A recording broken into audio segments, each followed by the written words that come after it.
다음 황교안 후보. 존경하는 국민 여러분, 그리고 당원 동지 여러분, 추석 명절은 잘 보내셨습니까?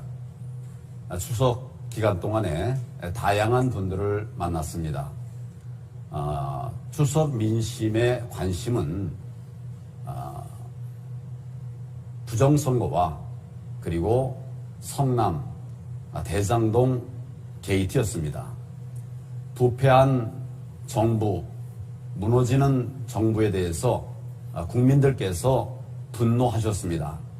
이 악패를 청산하고 민생을 되살리고 국정을 다시 살려내야 하겠습니다. 저 황교안이 국민과 함께 대한민국 살려내고 또 민생을 챙겨내겠습니다. 행동하는 정의, 황교안과 함께 해주시기 바랍니다. 감사합니다. 지난 1차 토론회에서 저는 대법원이 주관한 재검표 때 실제로 나온 불법 투표지들에 대해서 말씀을 드렸습니다.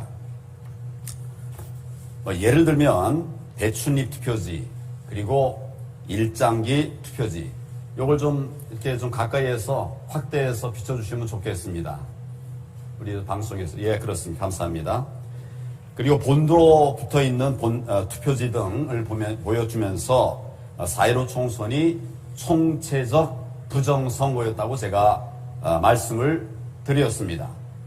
인천 연수울, 경남 양산, 서울 영등포 의뢰 재검표 과정에서 부정선거의 증거물들이 계속 쏟아져 나오자 법원은 급기야 10월 1일로 한 차례 연기했던 청주 상당구 재검표를 아예 내년 대선 이후로 또다시 연기해 버렸습니다. 4.15 총선 이후 120곳 이상에서 선거 소송이 제기되었습니다. 이 자체가 초유의 일입니다.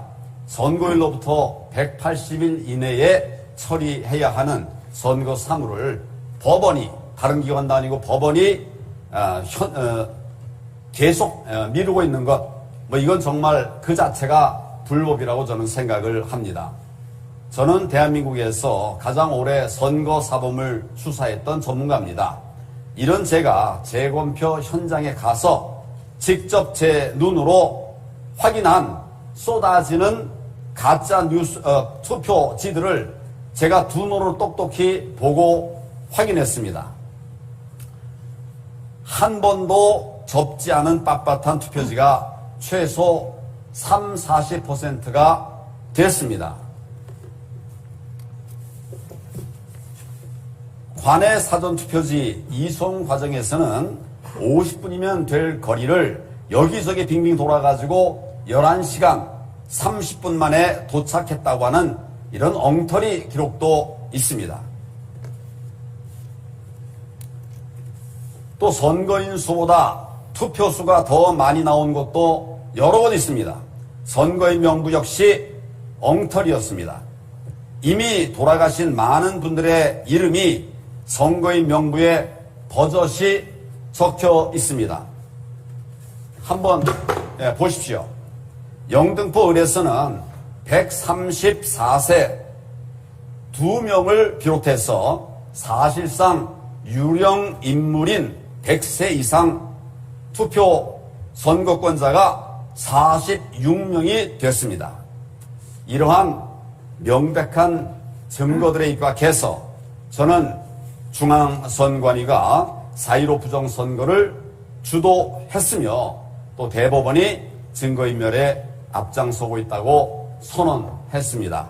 우리 최재형 후보님께 여쭙겠습니다. 어제 최 후보께서는 페이스북에 4.15 총선 사전투표 검증에서 나타난 비정상적 투표용지에 대해서 중앙선관위원회에 납득할 만한 해명을 촉구하는 글을 올리셨습니다. 솔직히 그 글을 보고 반가웠습니다.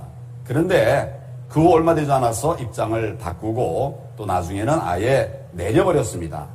지난 4.15 부정선거에 대한 후보님의 명확한 입장이 뭔지 말씀해 주시면 고맙겠습니다. 네. 어제 제가 페이스북에 글을 올린 게 두 가지입니다. 하나는 선거 관리의 부실에 관해서 선관위의 납득할 만한 설명을 촉구한 내용이고, 또 하나는 선거 4.15 총선의 특히 사전 투표 관련해서 많은 의문들이 있지만 그렇다고 해서 정권 교체를 바라는 우리 국민들이 결코 투표를 포기해서는 안 된다. 그것이 두 글의 요지입니다. 그런데 다소 표현에 있어서 좀 오해할 수 있는 부분이 있다고 생각이 돼서 그것을 내렸고, 지금 말씀드린 게 저의 입장입니다.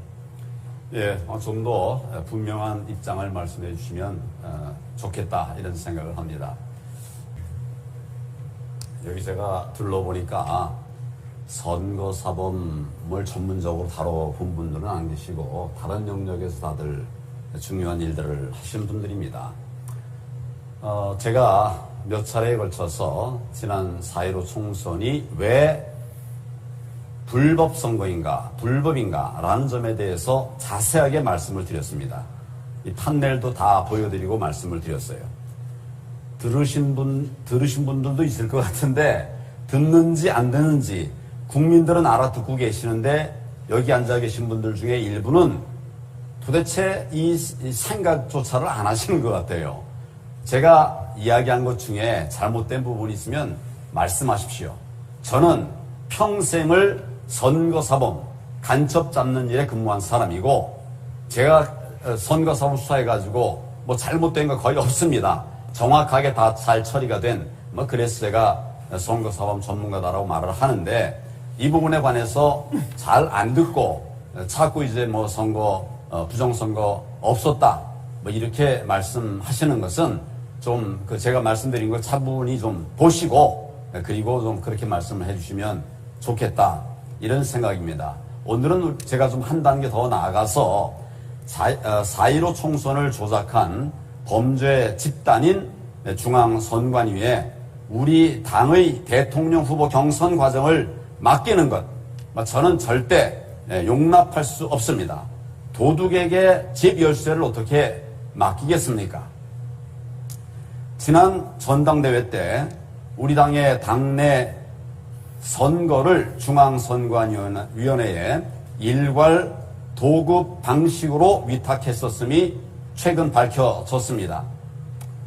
그런데 그 계약이라는 것이 당원 대상 모바일 투표, 또 ARS 전화 투표, 일반 여론조사 세 분야 모두 당은 업체 선정이나 관리 감독에 전혀 관여하지 않은 채 중앙선관위로부터 최종 결과만 통보받는, 말하자면 노예 계약 수준이었던 것으로 드러났습니다. 이게 정말 말이 되는 조치입니까? 정확하게 내용을 파악하지 않고 대처를 하니까 이런 엉터리 같은 대처를 하고 있는 것입니다. 문제는 이번 대통령 후보 경선에서 경선 룰 결정을 위한 후보 간 회의가 개최되지 않았다는 사실입니다. 이번에도 이와 유사하게 진행될까 정말 우려가 됩니다. 이것을 막기 위해서 제가 구체적인 대안들을 좀 몇 가지 말씀을 드리겠습니다. 첫째, 지금이라도 경선을 위한 후보자 간 회의 개최가 필수적입니다. 둘째, 여론조사 작업은 당 선관위가 주도해야 합니다. 현실적 한계상 부득이 모바일 투표라도 중앙선관위가 담당하게 해야 한다면 엄격한 검증 절차를 마련해야 됩니다. 우리 선거입니다. 모바일 투표는 실시간 검증이 꼭 필요합니다. 일단 모바일 투표가 끝나고 나면 검증할 방법도 없습니다. 따라서 반드시 실시간 로그 기록 집계 현황 화면을 후보자들 측에서 참관하고 또 촬영할 수 있도록 해야 합니다. 넷째, ARS 전화 투표와 일반 여론조사는 당 선관위 주도로 각 후보자들의 협의하에 검증 등 그 기본 틀을 정해야 합니다. 다섯째, 여론조사 기초 자료인 당원 명부 역시 공정성을 확보할 수 있는 검증 절차를 마련해야 됩니다. 여섯째, 일반 여론조사는 통신사가 제공을 하고 있습니다. 그런데 여론조사 기초풀 명단의 공정성이 의심됩니다. 이걸 검증할 수 있어야 합니다. 지난번에 윤석열 후보께서 말씀을 좀 하셨다가 오늘 좀 다른 말씀을 하시니까 제가 묻겠습니다. 당내 경선 공정성 확보를 위한 저의 제안에 대해서 동의하시는지 아니면 달리 생각하신다면 어떻게 생각하시는지 말씀 부탁드립니다. 우리 황 후보님의 그 말씀에 대해서도 저는 깊이 공감을 하고 있습니다만은 일단 이게 또 시작이 됐는데 다시 또 이 룰을 바꾼다든지 하는 것이 어떤지 거기에 대해서는 지금 답변 드리기가 좀 그렇습니다만. 지금 시작된 것이 아니라 아직 시작이 안 됐습니다. 네. 이제 앞으로 있을 것입니다. 그렇기 때문에 잘못된 룰에 의해서 우리가 이 경선 해봐야 네. 상대방이 정해놓은 틀에 따라서 우리가 네. 되고 안 되고가 당락 결정되면 되겠습니까? 이 부분에 대해서 좀 잘 검토를 해보시고 네. 정말 제대로 된 이런 경선이 이루어져야 된다. 이런 생각을 합니다. 이 문제에 관해서 우리 최재형 후보님 말씀도 의견도 듣고 싶습니다. 네, 우리 당 선관위의 의견을 일단 들어봐야 될 것 같습니다.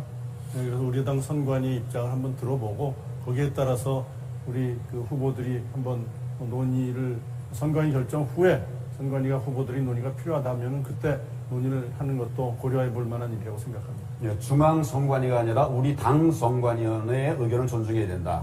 이런 취지로 이야기했습니다. 예, 국민 여러분 정말 많이 어려우시죠? 죄송합니다.